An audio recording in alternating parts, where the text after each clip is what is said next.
Boa noite. Sejam todos bem-vindos à Casa de Miramês para mais um encontro, mais um estudo.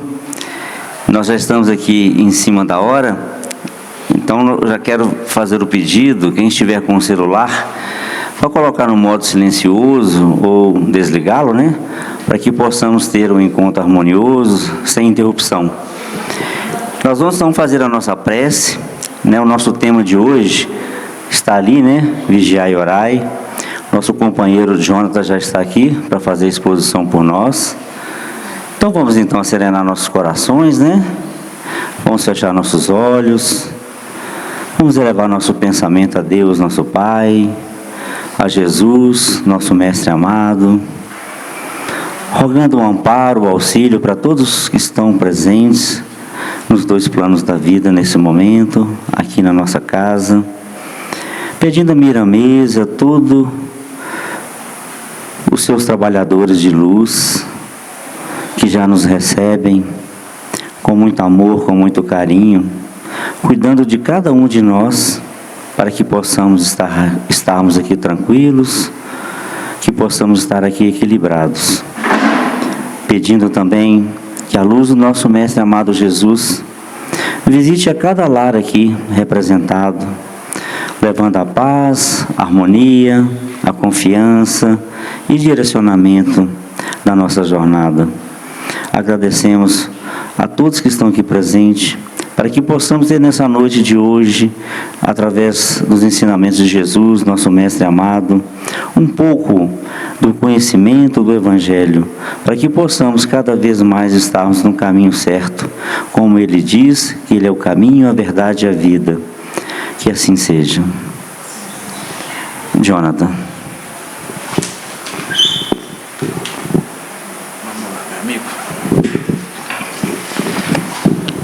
Boa noite.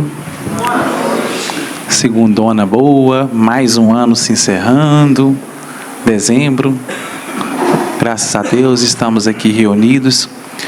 Diferentemente do nosso passado, muitas vezes, como a irmã nos diz, obscuro, estamos aqui com o propósito de estudar, de aprender, de compreender um pouco mais do Evangelho, um pouco mais dos ensinamentos do Mestre, um pouco mais da verdade, como Ele mesmo nos disse, estaria com Ele, para que nós possamos pautar a nossa conduta, ter uma referência, ter uma postura diferente do que nós tivemos até hoje. Sempre que nós somos convidados a falar de um tema, a gente começa exatamente a pensar o que aquele tema tem a agregar na nossa existência. O que aquele tema, o que aquelas instruções têm a agregar nas nossas experiências. E esse tema de hoje, ele é fantástico porque ele nos dá ferramentas para alcançarmos os nossos principais objetivos na reencarnação. Somos espíritos, acredito que todos aqui já ouviram falar disso, e tem essa compreensão. Somos filhos de Deus, filhos da luz, e estamos aqui repetindo mais uma vez o retorno à carne, mais uma vez na carne, com um propósito. E nós estamos aqui para descortinar, para perceber qual é esse propósito. Quais foram os nossos planejamentos no plano espiritual, qual é o nosso real objetivo. E como nós vemos no Evangelho, o objetivo principal é reeducar. E com esse propósito, nós vamos iniciar o nosso estudo, trazendo aqui, a gente sempre gosta de trazer, porque o tema de hoje, vigiai e orai. E onde está esse tema no Evangelho? Está em Mateus, capítulo 26, versículo 41. Porém, a gente usa aqui uma obra de Haroldo, que ele fez a tradução, e ele separa os temas e ele estuda, ele lê, na verdade, só a história, onde que está situado esse versículo, para a gente saber qual o contexto. Porque pegar isso de forma estanque, às vezes a gente fica meio perdido, onde, qual história, qual ambiente, qual contexto que Jesus contou essa história, que Ele trouxe essa parábola, a quem Ele estava dizendo, a todos nós, mas na época, para situarmos onde que Jesus, quando que Jesus trouxe essa lição. Está lá no Getsemane, e começa assim: então Jesus vai com eles a um lugar chamado Getsemane, e diz aos discípulos: sentai-vos aqui, enquanto vou orar ali. E tendo levado consigo Pedro e os 2 filhos de Zebedeu, começou a entristecer-se e angustiar-se. Então lhe disse: minha alma está cercada pela tristeza até a morte. Permanecei aqui e vigiai comigo. E indo um pouco adiante, prosternou-se, orando e dizendo: meu pai, se for possível, passa de mim essa taça. Contudo, não seja como eu quero, mas como tu queres. Vai até os discípulos e os encontra dormindo. Diz a Pedro: então, nem uma hora fostes capaz de vigiar comigo? Vigiai e orai, para que não entreis em tentação. O espírito está pronto, mas a carne é fraca. Novamente, pela 2ª vez, depois de sair, orou, dizendo: meu pai, se não é possível passar esta taça sem que eu beba, seja feita a tua vontade. Após vir novamente, os encontrou dormindo, pois os olhos deles estavam pesados. Deixando-os novamente, afastou-se e orou pela 3ª vez, dizendo a mesma coisa. Então vai aos discípulos e lhes diz: dormi o restante e descansai. Eis que está próxima a hora, e o Filho do Homem está entregue nas mãos dos pecadores. Levantai-vos, vamos, eis que se aproxima aquele que está me entregando. Então, uma passagem que nos conta lá no Getsemane, em que Jesus nos traz aqui várias lições, porém o nosso foco aqui é vigiar e orar. Bom, como espíritas, ou como propensos espíritas, ou como matriculados na doutrina espírita, como os alunos do Evangelho à luz da doutrina espírita, sempre que nós estudamos, nós temos que entender o que somos, quem somos e para que nós estamos aqui na reencarnação. E como nós citamos agora há pouco, vigiar e orar são ferramentas para alcançar os nossos objetivos. E por que é ferramenta para alcançar nossos objetivos, nós vamos trabalhar aqui. Eu sempre gosto dessa passagem, porque essa passagem, e como muitas outras, Jesus nos ensina uma das ferramentas principais para nós termos êxito na nossa caminhada evolutiva, que é a oração. O próprio Mestre nos ensinou a ter o hábito de orar. E na verdade, agora há pouco nós fizemos isso, né? Antes de adentrarmos no estudo, nós oramos. Alguém arrisca dizer por que antes dos estudos a gente ora? Qual um dos motivos da gente orar? Tem que ter um objetivo prático e útil. Não é assim que nos ensina a doutrina de Jesus? Não atirar pelos aos porcos, a utilidade dos atos, não perder tempo, otimizar nosso tempo, não é assim que a gente sempre cita? Qual o motivo de orar? Alguém arrisca falar? Por que eu devo ter o hábito de orar? No meu dia a dia, o dia é tranquilo, o dia é estressado, o dia é tenso, o dia é calmo, não é assim que funciona? No nosso dia a dia a gente não fica cheio de afazeres, cheio de responsabilidades, cheio de coisas, e preocupa com dinheiro, preocupa com família, preocupa com doença, preocupa com o mundo, cheio de atribular. E o que nossa mente faz? Começa o quê? Antigamente era mais simples, antigamente com esse negócio não tinha esse negócio de internet, né? Então o máximo que eu sabia era a fofoca do vizinho. Era o que estava acontecendo ali na rua da esquina. Ou, por exemplo, às vezes, muito difícil ali na outra cidade, mas demorava para a notícia chegar, né? Quando chegava por carta, demorava uma semana, já passou. Agora eu clico o botão na internet, eu sei a notícia do mundo. E o que acontece com a minha mente se eu não tenho equilíbrio? Eu começo a me perder, né? Começo a pensar um monte de coisa, e ter um monte de ideia. Eu acho que é isso. E o que acontece com a minha mente? Ela começa a entrar em tribulação, muitas vezes em desequilíbrio. Então a oração que nós fazemos no início dos estudos tem também essa função de fazer com que nossa mente foque no nosso objetivo. Porque senão o que eu vou fazer? Eu vou estar aqui ouvindo o João falando e vou estar pensando imagina, lá na China, né? Lá na China, lá no Japão, lá nos Estados Unidos, lá no meu vizinho, lá na minha casa, e o problema é minha conta bancária, minha despesa, não é assim? E o que eu faço quando eu oro? Eu tento elevar, como o irmão falou, né? Elevar o pensamento. E olha que interessante. Então eu começo, nós já estudamos isso aqui antes, falando sobre a casa mental. Está lá no mundo maior, né? Segundo a espiritualidade, nós temos o superconsciente, o consciente e o subconsciente. Olha que interessante, todos nós. O subconsciente é o nosso porão mental, onde está todas as experiências que nós computamos no nosso banco de dados. Então nós somos fruto da gama de experiências que nós computamos até hoje.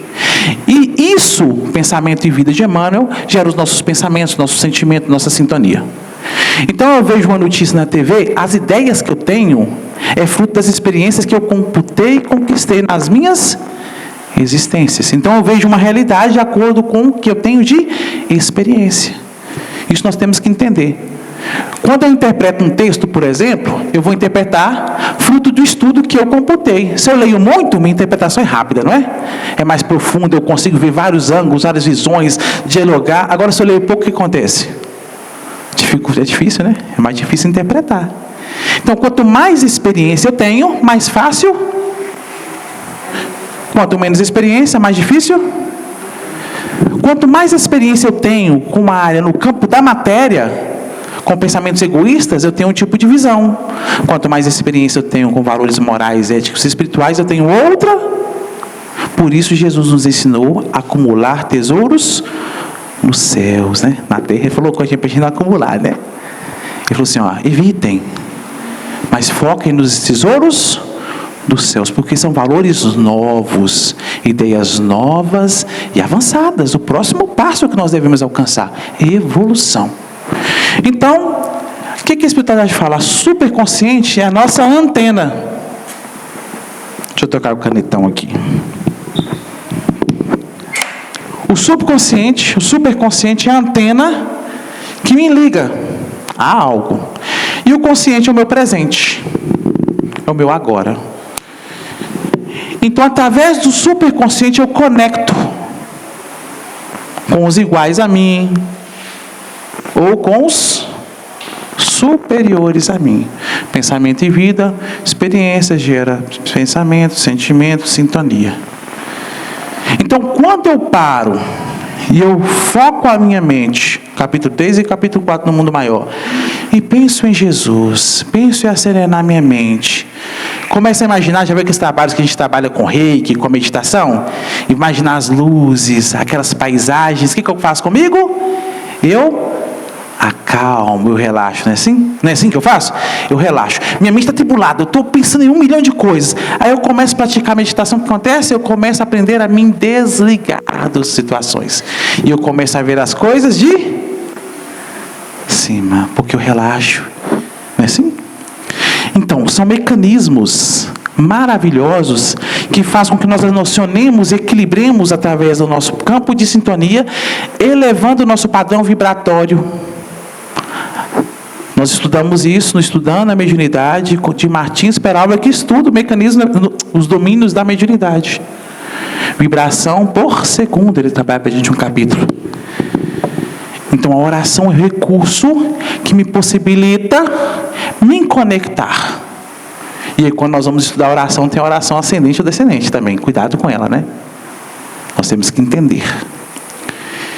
Então é uma ferramenta que me possibilita elevar o meu padrão vibratório e conectar com os iguais ou superiores a mim.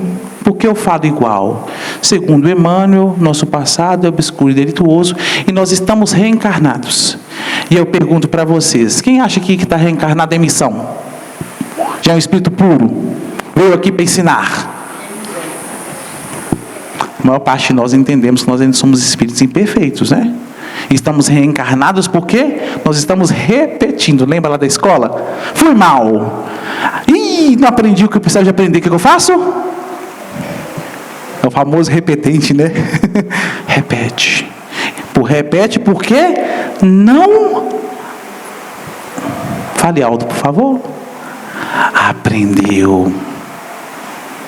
Dá para entender isso? Então nós temos que entender que nós estamos aqui porque nós não aprendemos o que nós precisamos aprender. Dá para entender isso? Na escola, eu tenho um professor que facilita, não é assim? O professor fica lá, me direciona, me analisa, dá a prova. Não é para me punir, não, é para ver qual é o meu nível. E a partir do meu nível, muitas vezes, um bom mestre adapta o ensino ao meu aprendizado, não é assim? E E com o meu esforço eu avanço. Se eu não esforço, eu repito. Não volto, eu repito. Não é assim que é o mecanismo? Então é a mesma coisa que nós temos que entender da oração. É um mecanismo que nos auxilia a conectar com algo. Só que depende do algo. Porque nós temos que entender que a lei de sintonia ela é fantástica. Como nos ensina Jesus, diga onde está o seu tesouro, que eu diria onde está o seu. E nós podemos dizer que, segundo a espiritualidade, coração é sentimento, né? Assim? Então nós temos que entender que o nosso sentimento, que é fruto da nossa experiência, que faz com que nós conectemos ou com o espírito superior, ou com igual a nós, ou com um inferior. Então eu tenho que entender que o que eu carrego em mim de sentimento é fruto da experiência que eu conquisto. Só que nós temos que entender que os pais e a mãe de todos os nossos vícios é o orgulho, que segundo o livro dos Espíritos gera o egoísmo. O orgulho e o egoísmo. E se nós não conseguimos nos libertar, nem que seja um pouquinho, até minha ideia do que sou, ela é deturpada. Até a minha autoanálise, ela é deturpada, porque ela é imbuída de orgulho e egoísmo. E o que o orgulho e o egoísmo faz com que eu perceba? Que eu sou certo e o outro é errado. Que eu já estou bom, o outro que é ruim. O mundo que é o problema. Meu pai que é o problema, meu filho que é o problema, meu vizinho, o motorista do trânsito, Lula, Bin Laden, né? Eu começo a colocar culpa no outro das desgraças. Não é palavrão, gente. Desgraças é pouca graça. Das coisas ruins que acontecem no mundo. Eu começo a culpar, esquecendo da lei de sintonia. E o que a lei de sintonia me diz? Se eu estou convivendo com essas pessoas no mundo, e se eu estou próximo delas, é por quê? Experiências similares. Pode não ser iguais, mas similares. Às vezes eu olho lá o meu companheiro lá, louco para apertar um botãozinho, jogar uma bomba atômica lá no outro país, destruir milhões de vidas, né? E eu estou fazendo a mesma coisa no meu lar. Louco para apertar um botãozinho e arrumar tumulto com minha esposa, com meu vizinho, com meu patrão, porque eu também tenho um sentimento bélico. Eu tenho esse sentimento. E aí nós temos que entender isso, porque quando nós entendemos isso, nós entendemos o porquê desse mecanismo, que é orar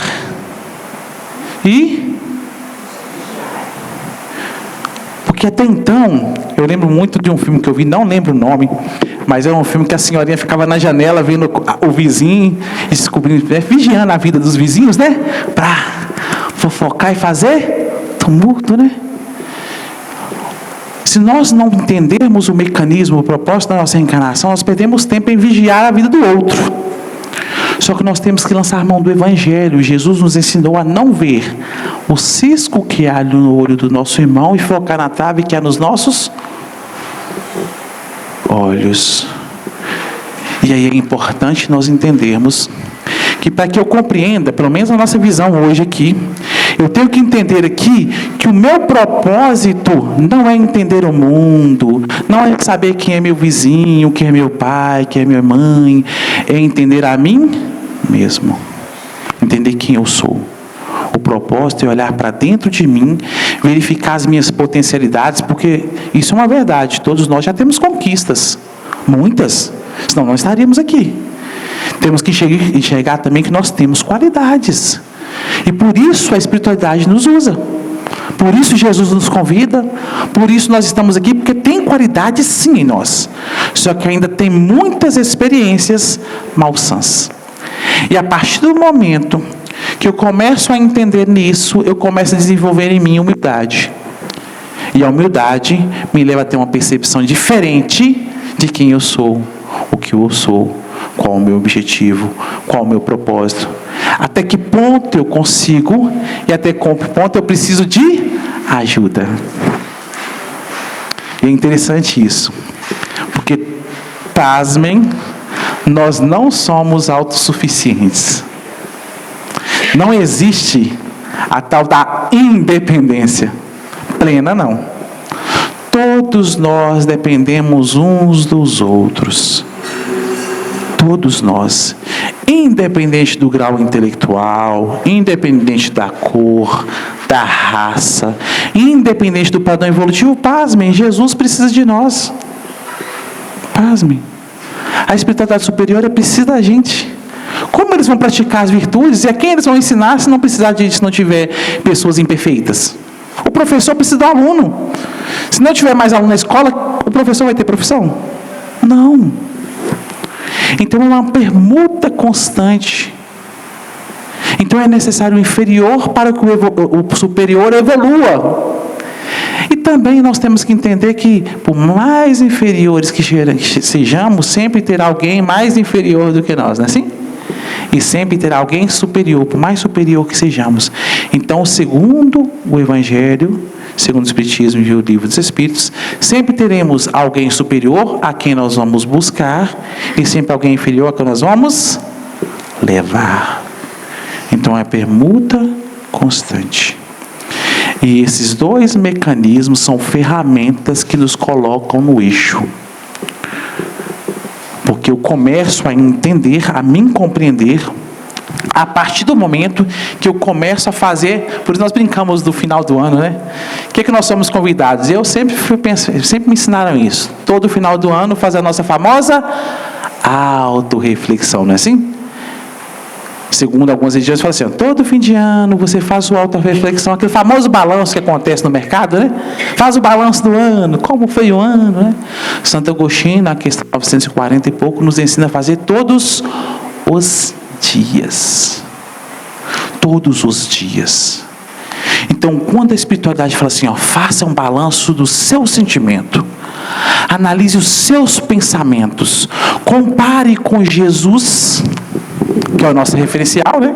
Sempre. O que eles estão falando? Analise, olhe, vigie, observe. Se compreenda, se conheça. Só que como nós citamos, no padrão vibratório nosso, ainda é imbuído de orgulho e egoísmo. Minha visão ainda é muito deturpada. Então eu uso a prece para elevar meu padrão vibratório e conectar. A nossa ideia é com o superior. Só que a prece, ela não é só palavras. Segundo a espiritualidade, a prece sincera é a prece também focada e embasada em experiência, em prática, em hábitos. Então não adianta, segundo a espiritualidade, falar palavras pomposas, bonitas, belas, né? Em línguas e tal. Não adianta se você não coloca ali o quê? Sentimento, que conforme pensamento e vida é fruto da experiência. Sintonia, sentimento gera sintonia, mas é fruto de tudo da experiência. Então é interessante nós entendemos o mecanismo da doutrina. Antes eu não entendia por que as pessoas me convidavam, vamos lá participar da campanha do quilo, vamos lá fazer um atendimento fraterno. Eu pensava que era só o quê? Ir lá fazer porque o outro precisava, né? Tinha pessoas que precisavam, a casa tinha 30, 40, 70, 80 pessoas. Não, é porque nós precisamos. Porque gera uma experiência diferente. Eu vou computar no meu banco de dados aqui no meu subconsciente. Antes era o egoísmo. Eu só pensava em mim. Agora, quando eu vou praticar aqui na casa Miramês, a campanha do quilo, o atendimento fraterno, eu começo a preocupar com... Eu saio do meu ego e começo a pensar no outro. Não é uma nova experiência? E segundo Emmanuel, a experiência gera o sentimento, que gera o pensamento, que gera a sintonia. Uma experiência nova, embasada na caridade, gera um outro padrão vibratório. Então, naturalmente, diga com quem tu andas, que te direi quem és, né? Diga o que vazes, que te direi com que tipo de companhia você tem. Se você é uma pessoa que foca no trabalho assistencial, no auxílio ao outro, nós vamos conectar com obsessores ou com mentores? Naturalmente que mentores. Porque o obsessor não preocupa em auxiliar, quer dizer, alguns tentam, né? Com um propósito meio deturpado, mas tentam. Mas o mentor é aquela pessoa que está ali com a caridade, com o amor. E se você tem um propósito bom, você vai conectar com pessoas que têm propósitos bons. Conseguimos compreender o porquê nós devemos praticar hábitos novos? E aí, quando nós vamos orar, se a experiência gera o sentimento gera a sintonia, eu consigo elevar o meu padrão vibratório. E aí eu consigo conectar com o superior. Agora, suponhamos que eu não quero saber de nada disso. Não quero ajudar ninguém, só preocupo com mim mesmo, né? Porque eu sou bom. Eu sou bom. Vocês aí, ó, quantas pessoas tem aqui? Umas 30? Vocês são tudo ruim, tá? Eu que sou fantástico aqui, eu sou demais, eu sou muito bom.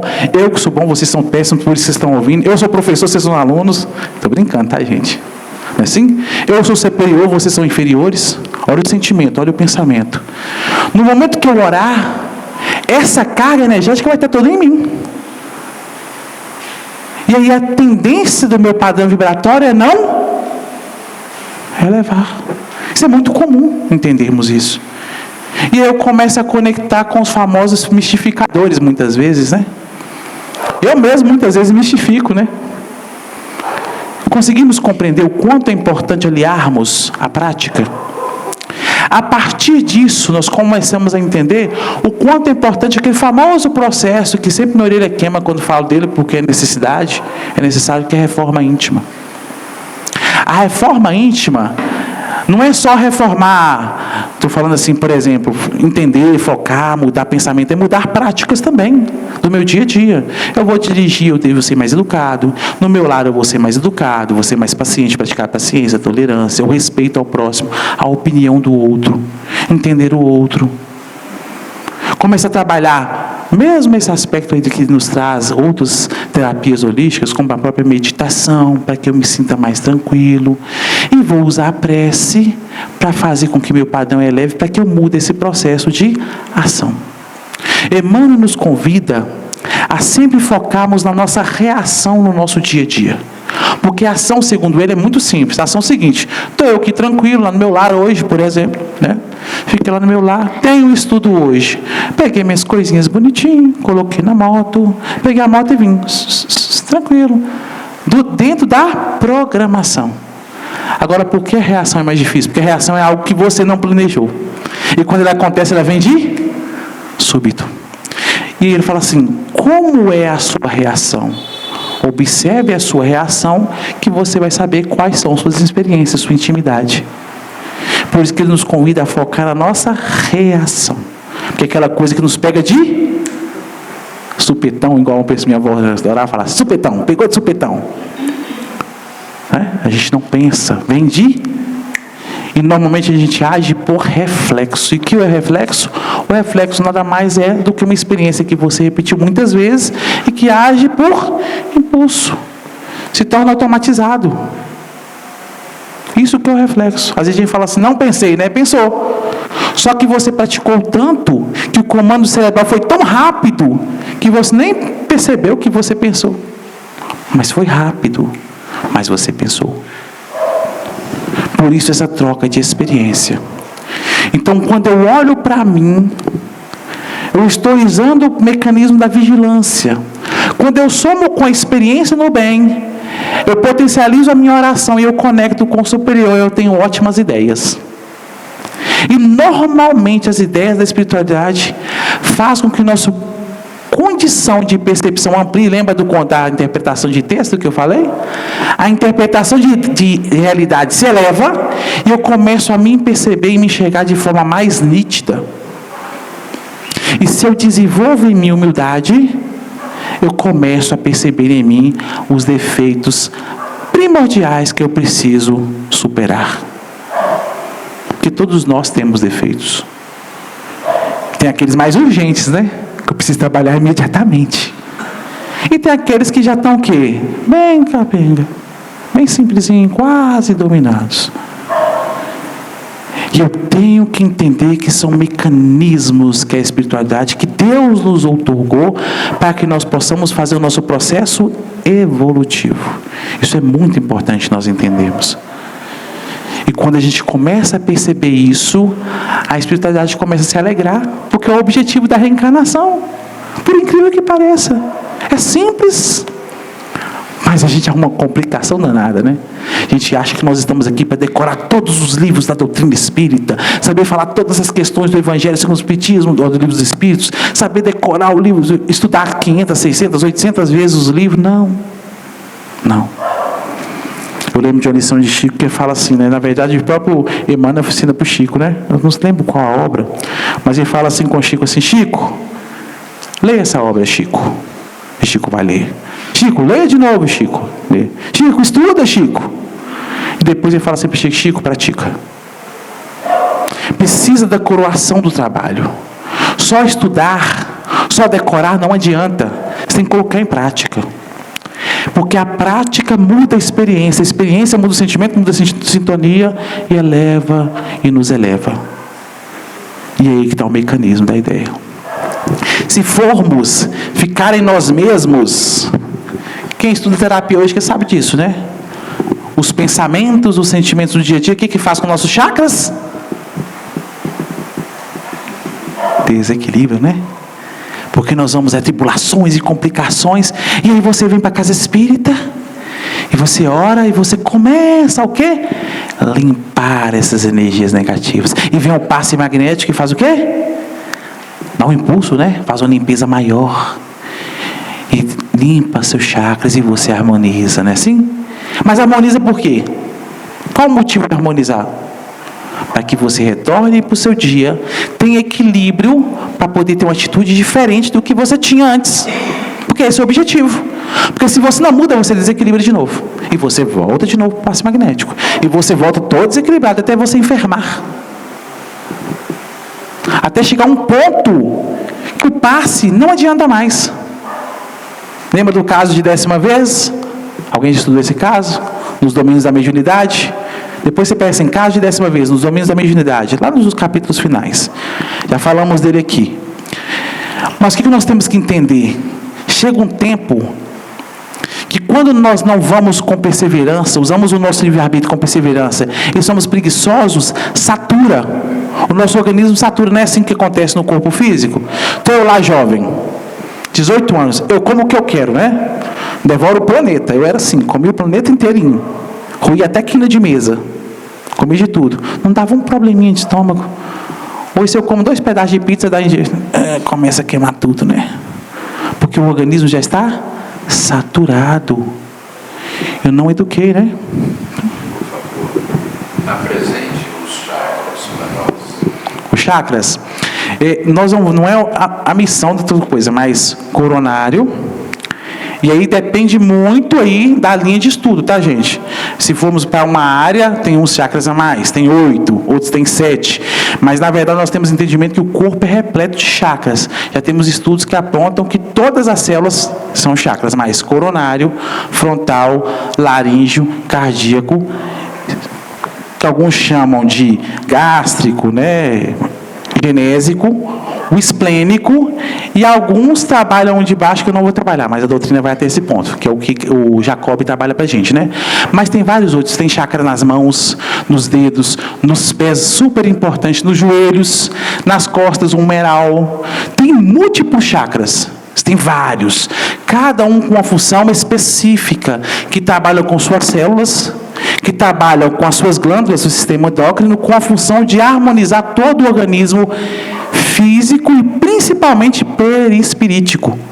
Porque, na verdade, nós temos a noção de que o perispírito reflete no corpo físico, não é assim? Então, é uma série, e detalhe, muito sutis que desarmonizam ou harmonizam de acordo com o nosso estado de intimidade, de sentimento, de pensamento. Então, se eu tenho um pensamento egoísta, vaidoso, avarento, por exemplo, eu desarmonizo tudo.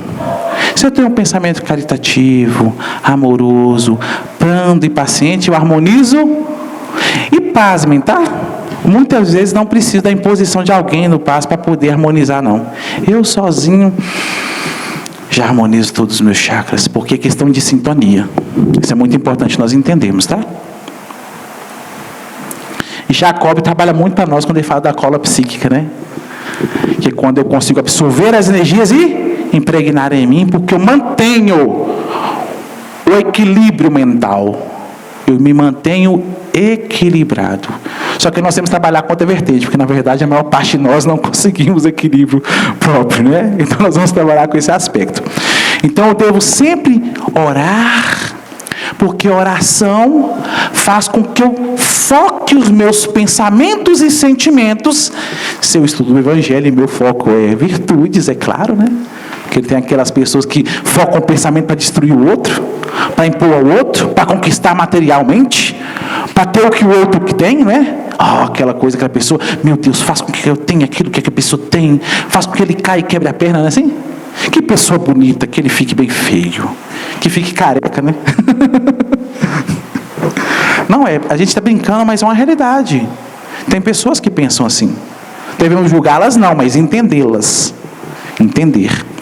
Nós temos que entender que o nosso pensamento é fruto do nosso sentimento. E o nosso sentimento desarmoniza e os reflexos recaem sobre nós. Não é sobre o outro, não. É sobre mim.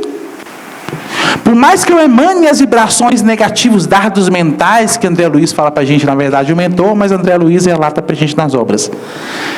O outro só vai captar essas energias se ele estiver a ver com essas. Se ele não tiver, repele. E volta para mim, naturalmente. Porque o primeiro desequilibrado sou eu mesmo, com os meus próprios sentimentos. Isso é muito importante nós entendermos. Que por mais que eu deseje o mal para o outro, eu estou gerando mal para mim. O outro só capta se ele tiver sintonia. Se não tiver, esquece. Por isso nós não devemos preocupar, por exemplo, muitas vezes com o que o outro está pensando de mim, com o que o mundo está acontecendo, porque só vai me afetar se eu gerar um padrão vibratório similar. Capto. E eu capto e eu desestruturo tudo. Agora, se eu mantenho sereno, lembra de Jesus? E de 2 em 2 pregar o Evangelho. Chegue no lar e deseja paz. Estou falando com minhas palavras, tá? O lar te acolheu? Sintonia boa? Permaneça lá. O que está falando? Permaneça equilibrado. Se o lar está em desequilíbrio, não se impregne dessas energias. Não. Sacuda a poeira das sandálias, ou seja, não leve esses miasmas. Siga o caminho progredindo, naturalmente. Está no seu lar, está no seu trabalho, aconteceu um tumulto, um problema, ora, harmoniza, está tudo certo, deixa eu ter uma atitude diferente. Todo mundo brigando, não vou brigar, vou ter uma atitude diferente. Se eu brigo, o que vai acontecer? Desequilíbrio. Se eu oro, equilíbrio. Se eu tenho palavra de pacificação, equilíbrio. Se eu tenho uma atitude de pacificação, está vendo o mecanismo? Jesus não está falando para a gente abandonar as pessoas. Está falando assim, ó, tenha uma atitude diferente, melhor.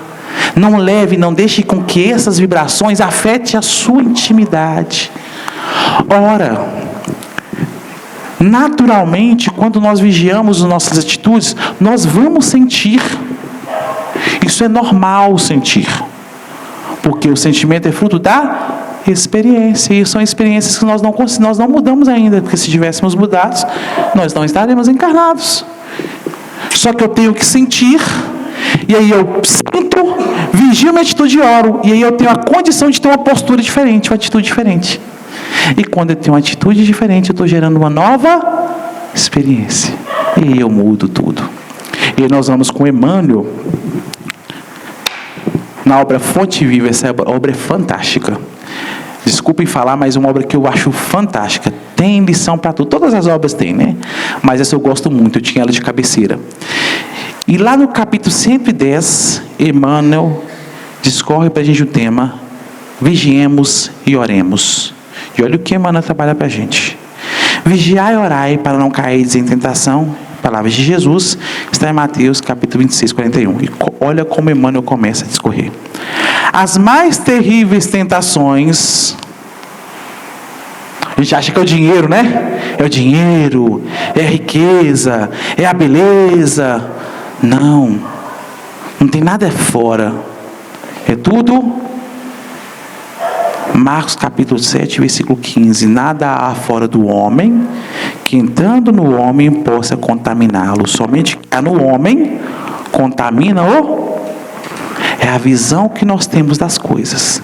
Tem pessoas que vivem com fortunas e são extremamente virtuosas, caridosas, pacientes, tolerantes, são espíritos de alta envergadura.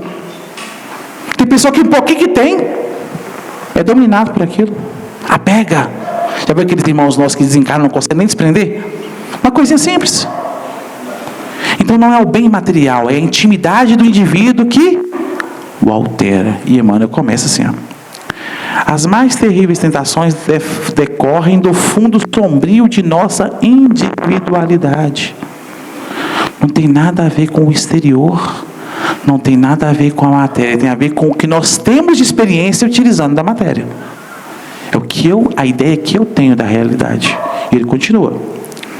Assim como o lodo mais intenso, capaz de tisnar o lago, procede do seu próprio seio. Então o lodo, ele é do seio do lago, né? Do próprio lago, tisna o lago. Os nossos sentimentos, as nossas vibrações é que bagunçam e nos alteram todo. Não é Jesus, o obsessor, não é o demônio, não é o meu vizinho, sou eu. As noções que eu tenho de realidade deturpadas desequilibram a minha intimidade. Então, por isso que Marcos, lá no capítulo 7, versículo 15 de Marcos, nos fala uma realidade. Não é fora, é dentro. É isso que me altera. É isso que me gera enfermidade, desequilíbrio, desajuste, conflito, guerras. É a realidade, a visão da realidade que eu tenho. E ele continua assim, ó. Renascemos na terra com as forças desequilibradas do nosso pretérito. O que Emmanuel está falando? Uai, gente, suas experiências são no mal, são desequilibradas, são desajustadas, então, naturalmente, todas as energias que te circundam estão em desequilíbrio, natural. Nada demais. Nada demais. Ele está chamando a atenção para nós entendermos a nossa realidade. Não é com o intuito de apontar, de julgar, de pesar, de nos condenar, não. É porque nós entendamos qual é o nosso nível para a gente saber como nós vamos progredir. Alguém que já fez prova para concurso? Quando eu fazer prova para concurso é interessante, né? Você programa assim, concurso vai estudar 2 anos antes do concurso. Você começa a estudar todas as matérias, né? Só que chega perto do concurso, você fica estudando tudo de novo, o que vai acontecer? Normalmente, o que eu faço? Aquelas matérias que eu estou muito bom, eu reduzo um pouco o nível, estudo menos, vou continuar estudando, mas estudo menos. E aquela matéria que tem dificuldade, eu marreto estudando.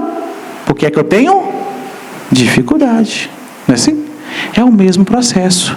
O que Emmanuel está falando para a gente aqui é chamando a atenção para os nossos lados ocultos, para que a gente possa focar neles, para desenvolvê-los. A espiritualidade nunca nos condena pelas nossas imperfeições. Olha o exemplo de Jesus ao escolher Saulo. Ali nós temos um exemplo na máxima virtude do Mestre.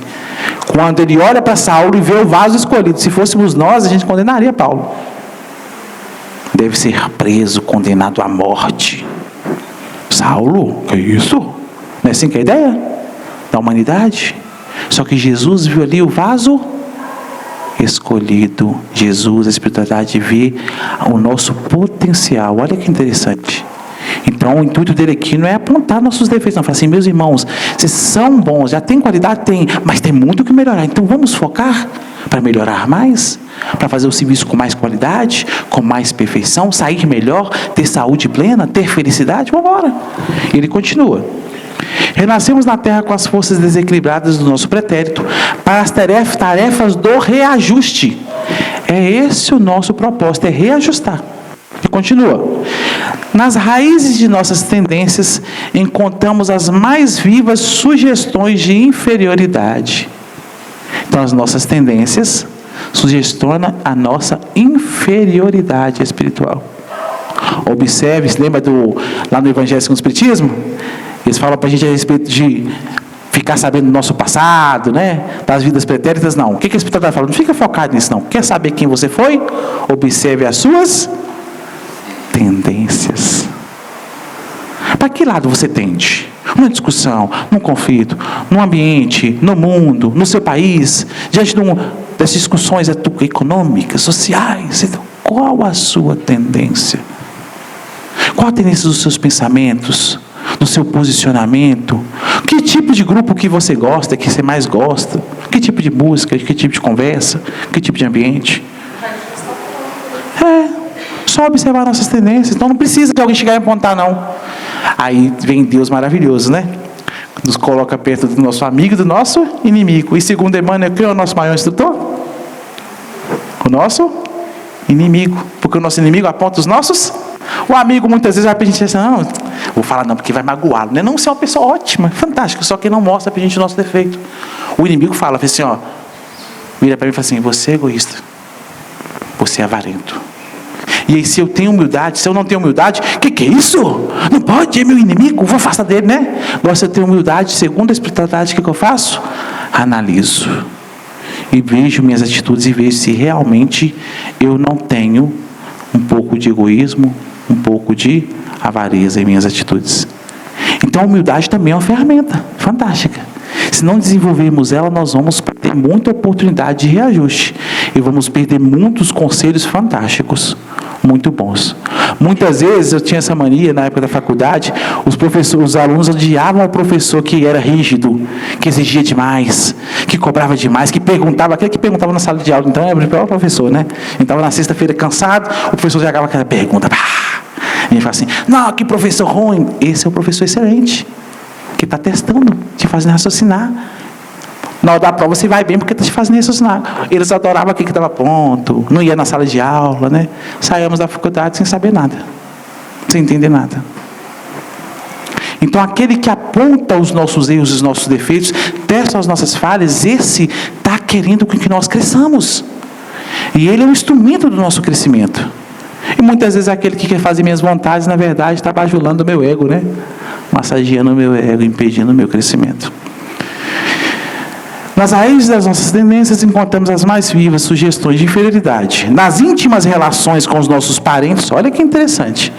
Na nossa relação no nosso lar, somos surpreendidos pelos mais fortes motivos de discórdia e luta. É ali que toca a minha intimidade. É ali que fere o meu ego, é ali que me embalança. Ali que fere a mim. Quando nós vamos estudar o processo da maturidade do espírito quando encarnamos, nós estudamos aquela fase, né? Dos 0 aos 4 anos, dos 4 aos 7, dos 7. E aí vai aquele processo da adolescência, que a gente chama de aborrecência, né? Que todos nós já passamos. E aí vem a maturidade. Normalmente, na aborrecência, eu também já fui, tá, gente? Aborrecente, tá? Pasme, mas já fui. Há muito tempo, mas já fui. Normalmente, na aborrecência, o que a gente faz? A gente afasta dos pais e cola dos amigos, não é assim? É os amigos que é nossa alegria. E normalmente os amigos têm as mesmas tendências que nós temos. O pai, a gente não gosta do pai porque o pai tipo assim, meu filho não vai fazer isso. Por que, pai? Porque eu não quero. Porque é ruim para você. Porque não é certo. Não, mas eu quero fazer o que eu quero. Então, pai careta, não é? E acolo um amigo. E eu cometo as piores burradas que acontecem na minha vida. Olho para trás quando eu faço meus 30, 40 anos, não conto para ninguém, né? Escolho de todo mundo, porque dá até vergonha. Porque eu afasto daqueles que querem o meu bem, colo naqueles que têm as mesmas experiências, os mesmos desejos, os mesmos gostos. E nós sabemos com Emmanuel que o nosso passado é obscuro e delituoso, nossos gostos também. Então, olha que interessante o raciocínio. Então, são as trevas que há em nós. Emmanuel continua. Em nós mesmos podemos exercitar o bom ânimo e a paciência. No outro, jamais. A fé e a humildade. Em contato com os afetos mais próximos, olha o campo de trabalho que nós temos. Segundo Emmanuel, o lar, a família é o nosso cadinho purificador. Lembra disso? Já ouvimos muito isso na doutrina. Por quê? Porque tudo é beleza, é lindo, é belo, é flores, né? Não, pelo contrário. É que ali você vai exercitar virtudes. Vai ter uma briga, você vai... deixa eu respirar aqui, deixa eu orar. Deixa eu orar, o sentimento ali, né? Querendo esganar um indivíduo, né? Se fosse na encarnação passada, você esganava mesmo, tá? Agora não, agora você tem um evangelho. Você pegou o evangelho e vai ler... calma, mas você volta para lá aqui. Vamos voltar àquela conversa agora? Não acho que é bem por assim. Eu acho que assim, podia tentar assim. Tiago, o que é esse? Calma.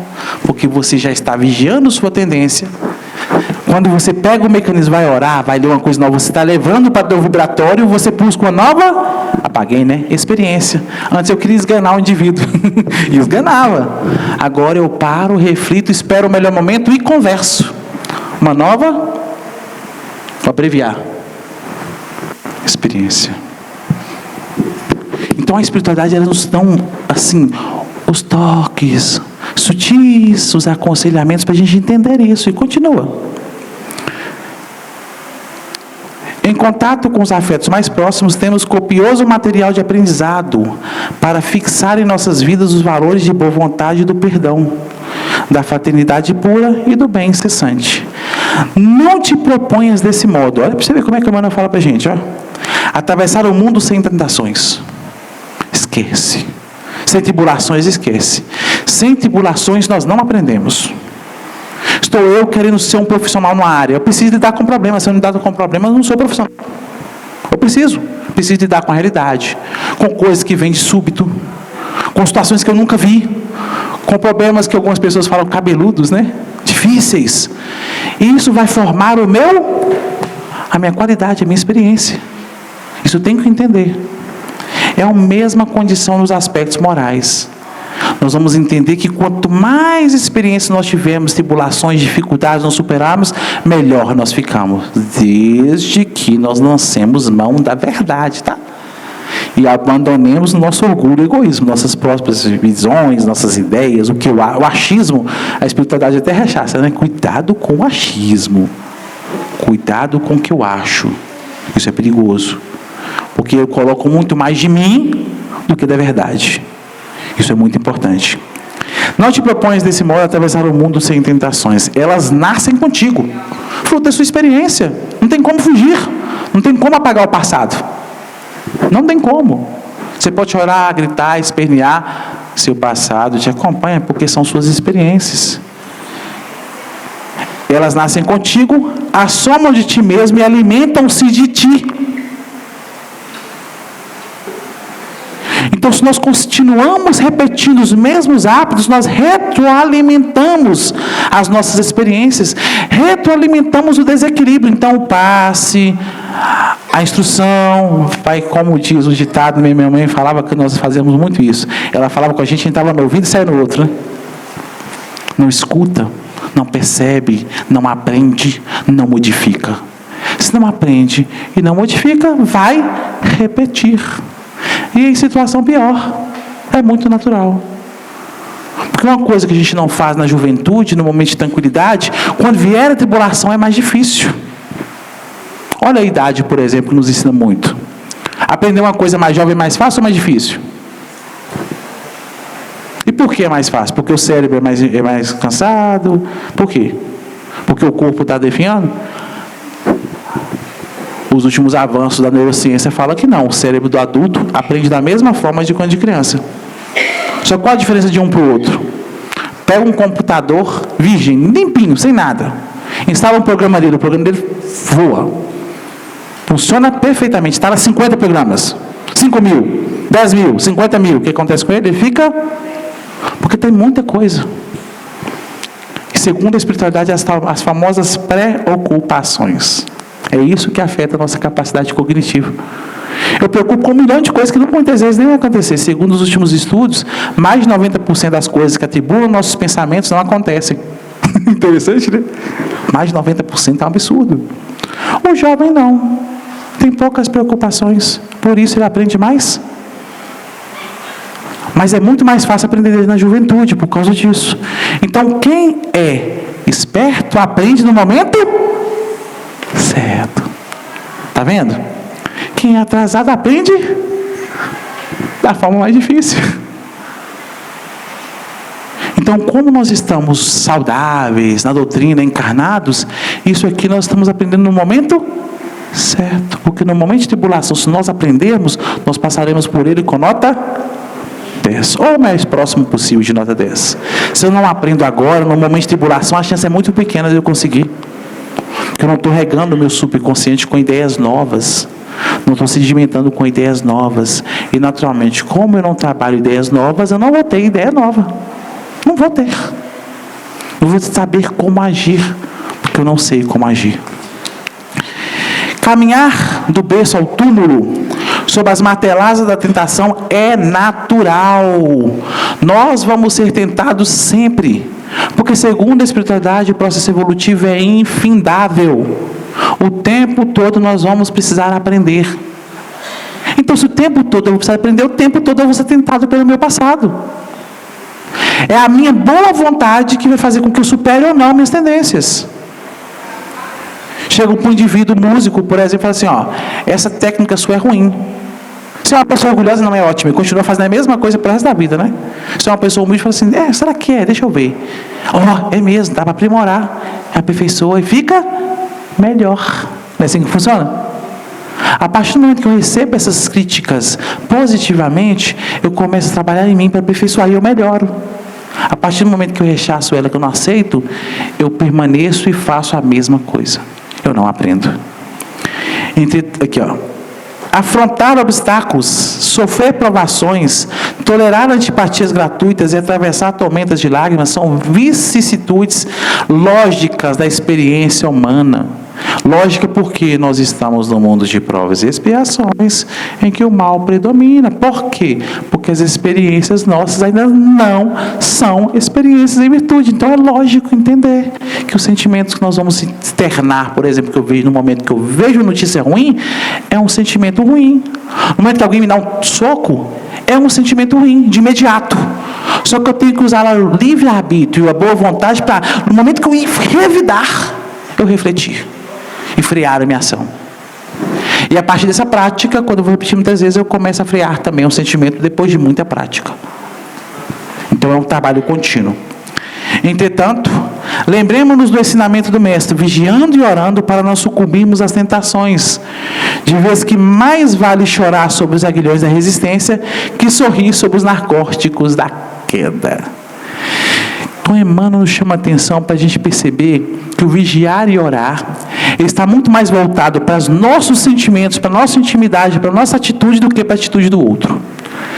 A oração está muito mais no aspecto de usar esse mecanismo como recurso para que eu comece a enxergar, para que eu comece a captar pensamentos, captar ideias superiores e não as minhas, para ter uma atitude diferente do que eu tinha antes. É igual quando a gente se aconselha com o mais velho, né? Eu tinha muito essa mania. Chegava para um amigo meu, até hoje eu faço um pouco. Eu estou querendo fazer isso, o que você acha? Porque é uma pessoa mais experiente que eu, ele tem mesmo muita experiência. E sempre a palavra dele pondera. E normalmente me faz pensar, eu adoro. Porque normalmente quando a gente vai ter uma atitude, a gente tem por nós vamos por o que nós achamos. Pela experiência que eu tenho, só que nós somos inexperientes ainda. Então a gente busca alguém mais. Então quando eu oro, coloquem na mente, com virtude, com um propósito bom, eu estou buscando o conselho de alguém mais experiente, superior, porque é mais experiente. Quando eu pego o Evangelho de Jesus, pego essa parábola e vou aconselhar com ela, eu estou buscando do mais experiente, né? Na verdade, o espírito mais evoluído. Eu estou buscando aconselhamento do espírito mais experiente que tem na Terra. Por isso que Jesus é o nosso exemplo. Porque ele é o espírito mais evoluído que eu tenho na Terra, que pisou na Terra. Maria, Gandhi, Madre Teresa, tudo que eles nos falam são aconselhamentos do proceder para adquirir experiência que vai me tirar da minha própria torpeza, do meu próprio desequilíbrio. Vai me trazer uma experiência melhor, que vai me possibilitar felicidade e saúde plena. Então, quando nós pegamos os livros, nós temos que colocar na nossa mente que é um momento fantástico de entender qual experiência ali eu preciso aprender e colocar em minha prática para que eu me torne alguém melhor. Estudar é isso. Um sábio nos disse que o conhecimento que não muda o homem, ele é inútil. Se você estuda, adquire um conhecimento que não altera o seu estado de ser, é inútil. Porque o conhecimento é para te mudar, é para te moldar. E aí eu coloco um adendo aqui, para melhor. Para melhor. Para nos tornar mais humildes, mais pacientes, mais tolerantes. E quando eu falo isso, minha orelha até queima. Porque são experiências que nós ainda não dominamos. A gente fala, mas não faz. Então, o Evangelho do Mestre nos convida, como nessa lição, nos dá uma ferramenta fantástica, que é a vigilância constante dos nossos pensamentos, sentimentos e atitudes. A compreensão, porque quando eu oro também eu estou lembrando de Jesus, lembrando do Evangelho, lembrando das palavras dele, lembrando das palavras de Emmanuel, da instrução de todo mundo. Isso é oração. Quando você ora, você começa a lembrar do Evangelho, você começa a lembrar da instrução que você tem. E aí você consegue pegar essa experiência do subconsciente, do super, né? Começa a pegar uma experiência do seu sentimento que está no seu subconsciente, traz para o seu presente e faz aquele famoso quimismo que a planta faz quando ela capta o gás carbônico, o raio solar, puxa dos nutrientes da terra, metaboliza, como é que é o nome disso? Fotossíntese, e gera o quê? Clorofila, que também é oxigênio. Então ela pega dois elementos, traz para o presente, faz a fotossíntese ser algo novo e benéfico para todos. Se eu sigo o exemplo da planta, um reino inferior, capto do Evangelho, pego uma experiência, raciocínio, eu agi dessa forma, não vou agir assim. O que o Evangelho me ensina? É assim, deixa eu agir diferente. Eu estou gerando clorofila. Estou gerando algo novo que produz. E eu vou entender o Evangelho do Mestre, quando ele fala para a gente sobre a parábola dos 5 talentos. Aquele que multiplica, muito mais terá. Aquele que não faz nada, até o que não tem lhe será, até o que tem lhe será tirado. Que Jesus nos ampare, nos fortaleça. Esperamos que tenhamos deixado uma mensagem simples que seja, da necessidade da nossa vigilância, da nossa intimidade, da necessidade do mecanismo, de usar esse mecanismo maravilhoso da oração em nosso próprio proveito. Não com sentimento egoísta, de querer ser melhor com o outro, mas sabendo que, quando eu me aperfeiçoo moralmente, automaticamente todos que estão ao meu redor serão beneficiados. Então, quando eu foco no valor moral, automaticamente eu estou praticando a caridade, porque eu começo a desenvolver virtudes, e quem é virtuoso prega a virtude, vive a virtude e exemplifica a virtude na sua vida. Que Jesus nos ampare, nos auxilie, que tenhamos um ótimo fim de ano. Acredito que não vou ver vocês, um ótimo Natal, lembrados de que não é realmente um ambiente de comércio, é um momento de reflexão, entendendo esse espírito maravilhoso que veio no nosso meio. Nós comemoramos essa data, a nos deixar inúmeras lições, que nós possamos lançar a mão dessas lições todos os dias, para que a gente possa se aperfeiçoar. E espero um dia, no plano espiritual, encontrar todos vocês, e que vocês me auxiliem nas condições que eu tiver. Que Jesus nos ampare.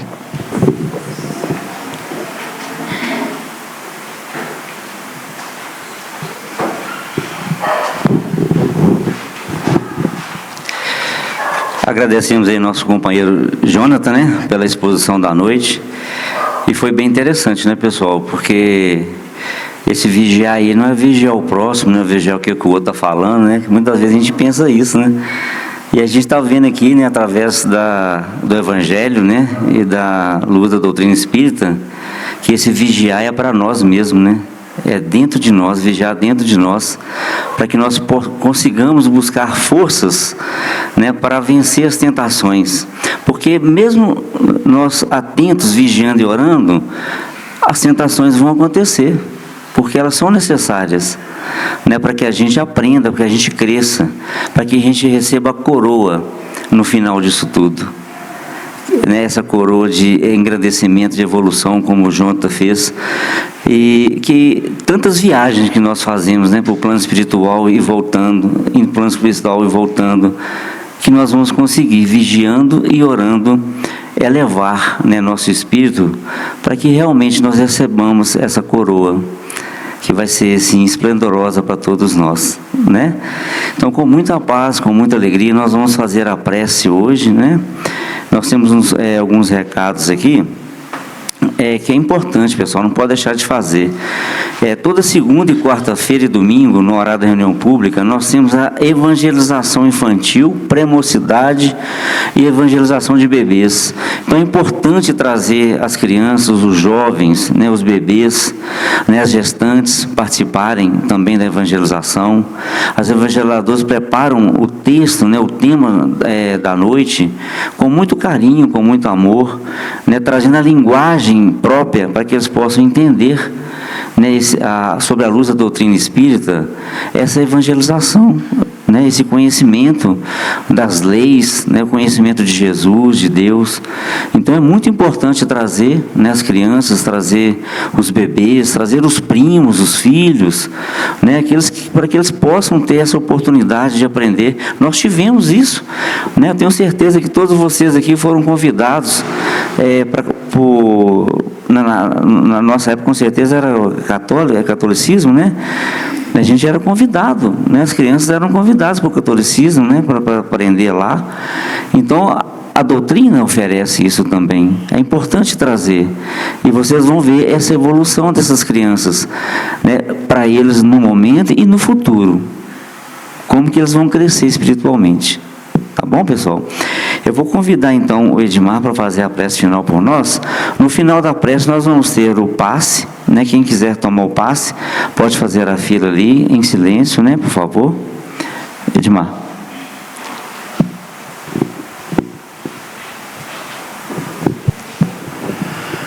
Vamos fechar nossos olhos, elevar nossos pensamentos a Deus e a Jesus, pedir que nos dê força, nos ampare, que a gente possa vencer nossas tendências, né?